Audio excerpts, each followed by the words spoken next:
Hello students, welcome to RNM academy channel. Students, engineering graphics में जो engineering का उसका चैप्टर है, आज उसका एक मैं प्रॉब्लम ले रहा हूँ। और प्रॉब्लम्स का डेटा सिंपल है।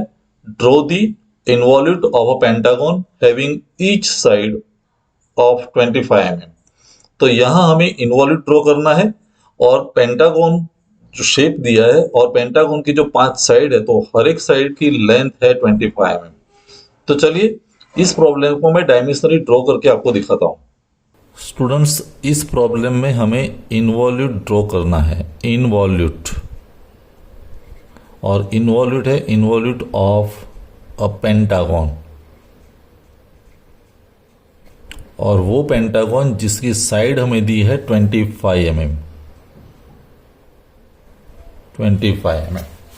अभी इन्वॉल्यूट क्या है वो समझ लेते हैं। पेंटागन का शेप ऐसा हो सकता है।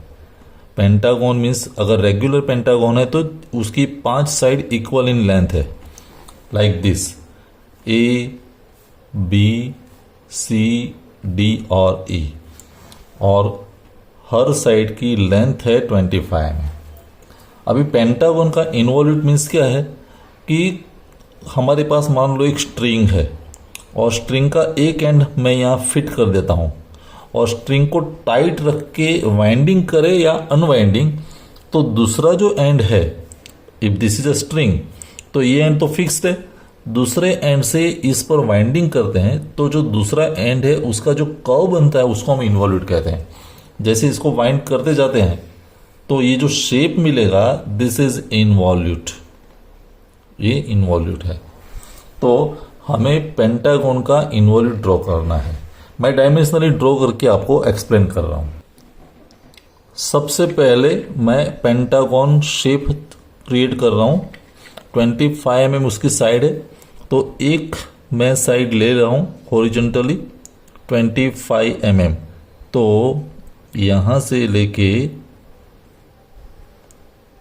25 mm इतनी लेंथ हुई, this is the length of 25 mm। तो ये पहली साइड हमने बना दी 25 mm।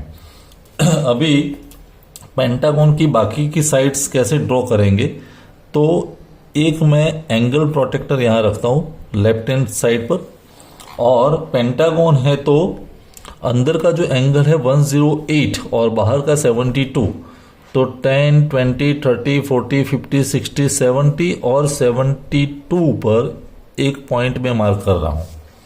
तो यहां एक और लेंथ मिलेगी। ये पॉइंट को जब मैं जोड़ता हूं लाइक दिस,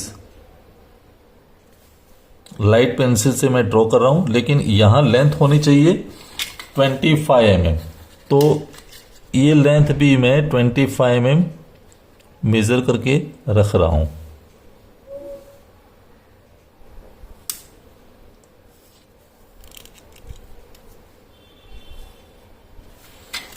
वैसे दूसरा एंड यहां भी 72 डिग्री एंगल, ये एंड पर मैंने पॉइंट रखा, फिर 10, 20, 30, ये 72 मीन्स यहां पर मिलेगा।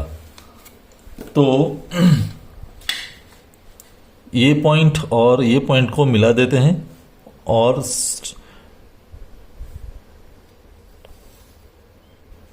हमारी लेंथ होनी चाहिए 25 mm, 10, 20 और 25 mm। तो एक साइड यहां भी मिल गई।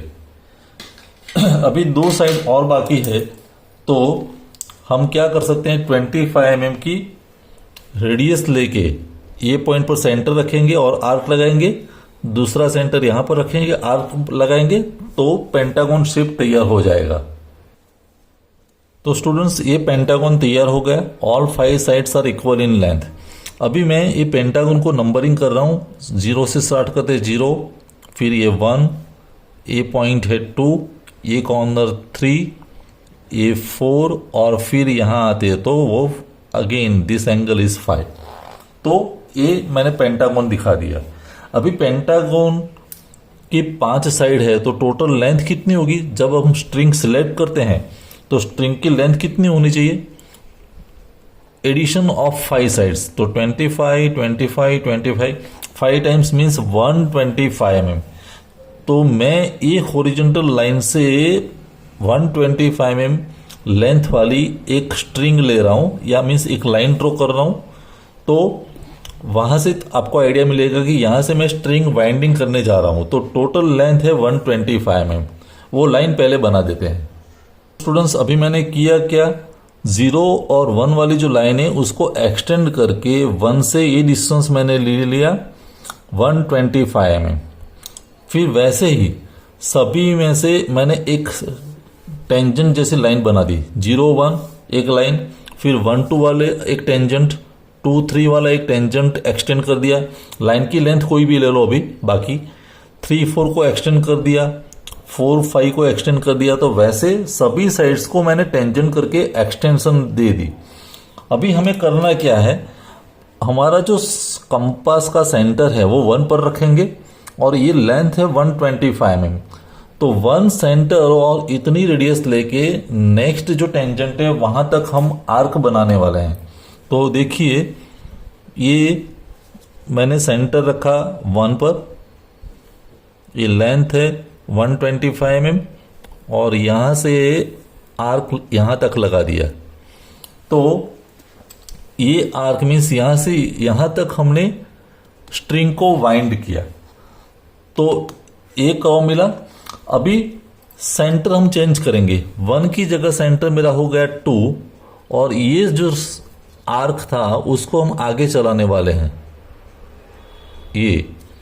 तो फिर नेक्स्ट पॉइंट तक आएगा ऐसे। फिर हम सेंटर चेंज करेंगे, 3 पर लाएंगे और यही आर्क, तो आर्क जो है उसको हम आगे बढ़ाएंगे।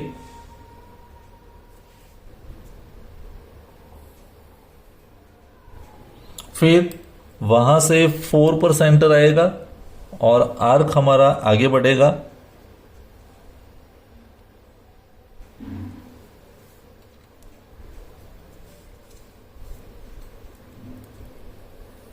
यहां तक, और फिर सेंटर हमारा आएगा 5 पर और ये जो आर्क था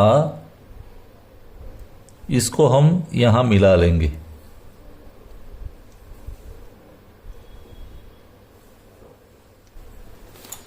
तो स्टूडेंट्स, ये जो कर्व मिला, अगर पॉइंट्स मुझे दिखाने हैं तो ये मेरे लिए पहला पॉइंट P1 हुआ, स्टार्ट किया वो। 2 के सामने यहां जो पॉइंट मिला वो P2 मिला। ए पॉइंट है P3, ए पॉइंट P4, ए P5 और फिर यहां P0। तो वैसे ये जो सभी पॉइंट्स को ज्वाइन करके हमने कर्व बनाया, ये जो थोड़ा डार्क होना चाहिए वो हमारे लिए इन्वॉल्यूट हो गया, इन्वॉल्यूट ऑफ पेंटागन। तो स्टूडेंट्स, फाइनली जो कर्व है उसको मैंने डार्क कर दिया थोड़ा, और ये जो कर्व है वो इन्वॉल्यूट ऑफ पेंटागन है। कोई एक साइड की लेंथ हम दिखा देंगे, वो है 25 mm और कर्व का नाम हम यहां लिख देंगे इन्वॉल्यूट ऑफ पेंटागन। आपको समझ में आया होगा कि यहां से जब हम स्ट्रिंग को वाइंड करते हैं तो यहां तक वो टेंजेंट रहती है, स्ट्रिंग टाइट रहती है। फिर जैसे जैसे वाइंडिंग होती जाती है स्ट्रिंग की लेंथ कम होती जाती है। अगर उसको वाइंडिंग की जगह अगर हम अनवाइंडिंग करते हैं तो यहां से वो धीरे धीरे ओपन होती है और स्ट्रिंग की लेंथ बढ़ती है, फुल लेंथ होती है वो उतनी 5 साइड की लेंथ के बराबर 125 mm। आई होप प्रॉब्लम बहुत ही सिंपल है, ड्राइंग करने के लिए समझ में आया होगा। मिलते हैं नेक्स्ट वीडियो में। Thank you for watching, thank you very much. अगर आपको ये वीडियो पसंद आया है और आप मेरे चैनल पर नए हैं तो प्लीज मेरे चैनल को लाइक कीजिए, शेयर कीजिए और सब्सक्राइब जरूर कीजिए। Thank you very much.